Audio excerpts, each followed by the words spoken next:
जितने के खातिर बस जुनून चाहिए, जहाँ उबला हो ऐसा खून चाहिए।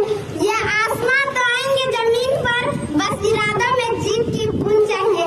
ये आसमां तो आएंगे जमीन पर, बस इरादा में जीत की बूंद चाहिए। भारत एकमात्र ऐसा देश है जो आज उन्नति के शिखर पर बैठा है, क्योंकि उन्होंने धर्म को संविधान माना।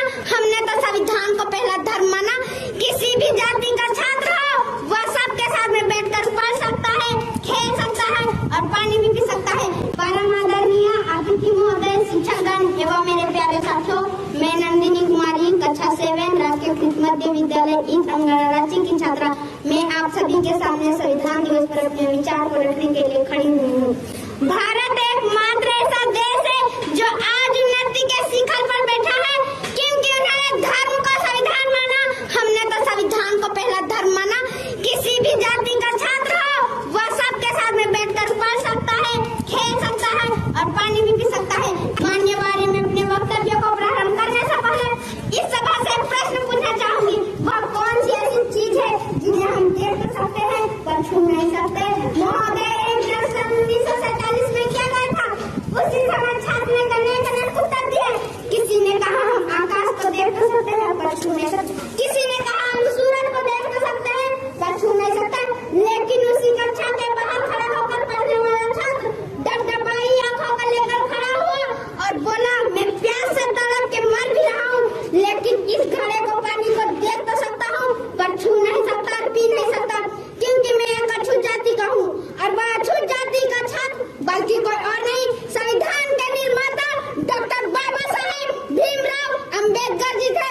आज 75 वर्ष बाद सवाल भी वही है, कक्षा भी वही है, पानी का घड़ा भी वही है, परंतु कुछ बदला तो यह कि किसी भी जाति का छात्र हो, वह सबके साथ में बैठकर पढ़ सकता है, खेल सकता है और उस देश के सर्वोच्च पद पर बैठकर एक महिला आदिवासी के राष्ट्र पर प्रशंसा कर सकती है। यह ताकत दी हमारे संविधान को। जब जब बात आई अधिकारों पे, संविधान हमारी रक्षा करी है।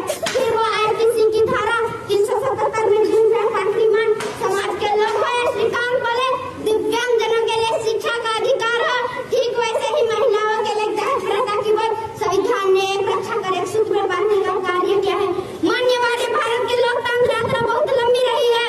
जब हमारा देश आजाद हुआ था तब उसके साथ कई राष्ट्र आजाद हुए, परंतु आज हम देखेंगे कि वहाँ कितनी भूखमरी गरीबी, परंतु भारत एकमात्र ऐसा देश है जो आज उन्नति के शिखर पर बैठा है।